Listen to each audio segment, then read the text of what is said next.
Yo, what up gamers, I'm Viprodark and welcome to my ADC 11.20 tier list.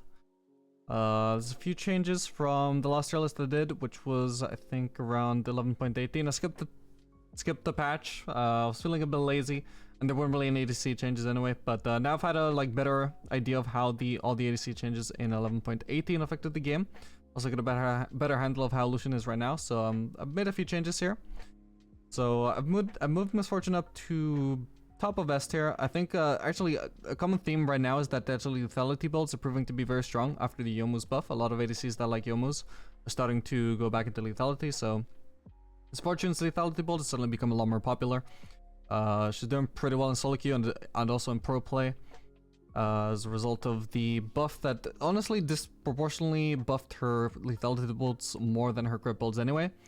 And on top of that, the Youmuu's change also makes lethality more favorable now, so Misfortune very strong with lethality at the moment. And even if being Misfortune and it turns out the enemy comp goes really tanky, while you still got crit, which I've always been saying has been like really good on her. Maybe not as good as lethality right now, but if you need to have more tank busting capabilities, Misfortune is more than capable of that. So I'm putting her in S tier for the flexibility of being a lethality abuser as well as a decent crit user at the moment.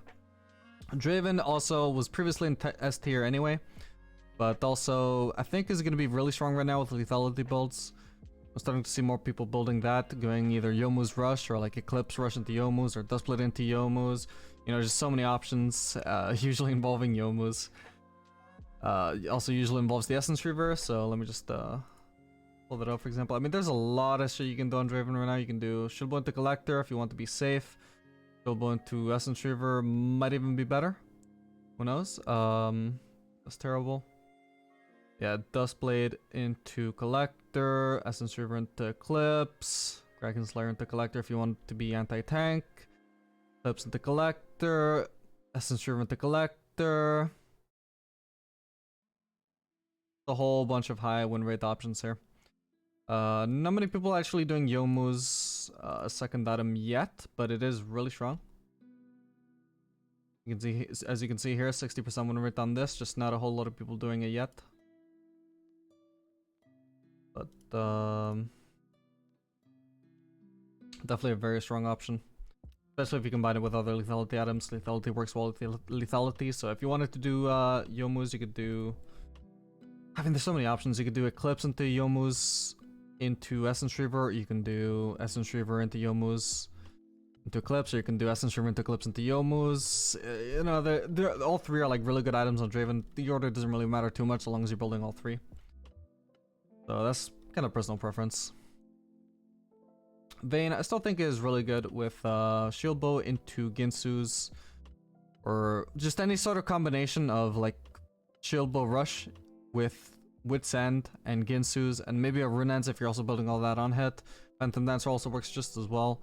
But so long as you're building Ginsu's and Wit's End together in a full build, it's going to be a really strong build. Vayne is super strong with that right now at the moment, I think. Jinx, also I still maintain she should be S tier right now because of her massive synergy with Storm Wizard secondary. Most people are not currently running this build still, but I think it's super underrated on her. Every time you hit a Storm Wizard slow, there's a free W hit. And because obviously you're getting a bunch of free AD from, well, not free AD, but some AD from the Storm Razor, that W is going to hit hard as fuck as well. Also the W, just the auto attack poke itself with the rocket, going to deal a massive amount of damage as well. Especially if you combine that with the Fire Cannon third, which is pretty common with this build. It's going to be some super long range, super big poke. Combine that again with the W. Like if you poke them with Fire Cannon and the Storm Wizard from a mile away, it's going to be like a really big slow from really far away. Follow it up with a W, which is going to be a free hit because they're so slowed. Nothing they can do about it. I think this build is super underrated at the moment. And so I'm putting Jinx in S tier for that. Ashe, you know, same old, still really good. Pretty much same build as Vayne. Just got nerfed a few patches ago, so not quite as good as Vayne anymore, but still pretty good. Aphelios also pretty good, honestly. He's been working pretty well for me, but not quite as good as the S tier right now, I don't think. We're also really good. Tristana good. Kog'Maw good. Lucian, he did receive those changes obviously in a few patches ago, trying to steer him away from mid lane. Now he is low risk mid lane now, which is good. But he also is really niche now, specifically tied to just a few supports. We'll just bring that up here. So Lucian basically right now is in this weird spot where he's basically like S tier with Nami and also with Sona. Super good with both of those, and then he's also decent with Yuumi and also with Soraka. Then he's pretty much garbage with anything else. Engage supports, which he used to be pretty good with, are now terrible for him.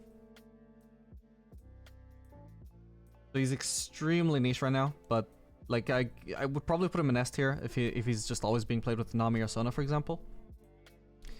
But he's not. But if you have like a duo who's always going to be running that with you, or if you just want to save Lucian for those times when you have a support picking Nami, well, he's going to be really good in those situations, I feel like. Maybe a bit higher than A tier, but I feel like this is a pretty good representation of where he is. Because right now in solo queue anyway, he is getting played mostly with Nami. Yeah, 10% of Lucian games are with Nami. It should be even higher, honestly. But anyway. Let's see, I moved Kai'Sa down from A tier to B tier because I feel like she's been overtaken a bit by Lucian and... I think nothing else in particular. Also moved Jhin from C tier to B tier. I don't know exactly how well he even uses the new Youmu's, like whether lethality balls are even viable on him right now, but I feel like maybe I was a bit undervaluing him before anyway. Comparing him to the other champions that were in C tier, I thought, you know what, maybe he doesn't really belong there. Maybe next patch, if it turns out he's starting to use lethality really well, I might move him up into A tier maybe, but right now, most people are still sticking to the standard crit. Bit of the way, that's probably belongs in B tier. There was also the Senna buff she received recently, which was to ADC Senna as opposed to Fasting Senna. That was a pretty big buff to her. Now she's okay as like crit ADC again. Also, I feel like she's also going to be really good with lethality. Not many people are starting to do that yet, but I feel like that's getting really slept on with Senna. You're probably going to start being really good with lethality, with Youmu's secondary and just lethality in general. Gonna figure out a build for her, but I'm sure there's something that'll work really well for her. So currently still having like bottom of B tier. Not amazing, but I think she's like actually worth playing again if you actually really enjoy her, especially with mage supports. Let me just see what that win rate is with mage supports right now. Oh, she has a really good win rate with Soraka. Yeah, also you can see a pretty common pattern here. Good with Brand, good with Xerath, good with Zyra. Even good with some engaged supports like Blitzcrank. Even Morgana. Yeah, pretty solid right now actually. I don't know why she's mostly paired with the Lux though. But with the right support, she is in a pretty good spot right now. Yeah, Ezreal still B tier. I might rank him a little higher if more people were using Triforce. I think he's definitely better with Triforce right now than with Divine Sunderer. The fact that every Ezreal I see right now is always running Divine Sunderer might be like souring my perception of his strength, but yeah, at best I think he'd be low A tier. He's not as strong as he was at the start of the season. Auction, I moved him up from D tier to C tier. It seems as people have started to learn him better. He is starting to perform a lot better, even on bot lane. But yeah, okay, I think that pretty much gonna about cover every change that I've made from the previous tier list, so yeah. Oh, also I should mention with Misfortune, hang on. You have the option of a lot of things here. This is something I constantly ask, like what rune do I use in Misfortune? Do I use PTA? Do I use Dark Harvest? Do I use Comet? You would think it's like tied to like playstyle, like crit would always be PTA, but even lethality can do PTA. You can, with lethality, you have the option of PTA, of Dark Harvest, and Comet. You have 3 different choices there. I like Comet if you're against a lane that has no sustain. Like if I'm laning against Nami, I really don't like Comet. Any poke that you do with E into the Comet poke, just gonna get immediately healed up. Same if they got like Yuumi or Soraka. I feel like Comet is really pointless in those matchups. But if you're laning against a ball lane that has no sustain, and into an ADC that doesn't rush lifesteal, like Shield Ball Rush ADC for example, then I feel like the Comet poke really sticks, and then it's actually really good. Otherwise, if I'm doing, that's only for lethality by the way, not with crit. If you're against like a sustain bot lane, or you just otherwise don't want to run Comet, Dark Harvest is basically gonna be your scaling option. And PTA is going to be your trading in lane option, like your strongest early game option if you want to try and snowball in lane. And if you're going crit, honestly, probably Dark Harvest isn't even that bad on crit either. But the standard is just to always run PTA on crit. Also, there's some people running Conquer as well, but I don't know about that one. I haven't really tried it much.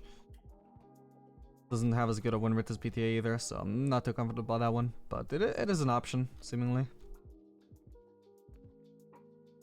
Yeah, Draven, if you're going lethality, I think you should always use Hail of Blades. If you're going crit, you have the option between Hail of Blades and Conqueror. I've seen Pornstar Zillion is favoring Conqueror, I think, at least last time I checked. But probably would be running Hail of Blades if he's running lethality now.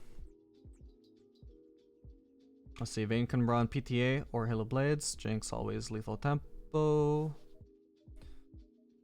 Yeah, I think for most of these champions this should be obvious by now. There's pretty established meta for that. Yeah, okay, I think that about covers everything. So I hope you guys enjoyed this video. Make sure to like and subscribe if you want to see more content like this in the future. And I'll see you guys in the next video. Later, gamers.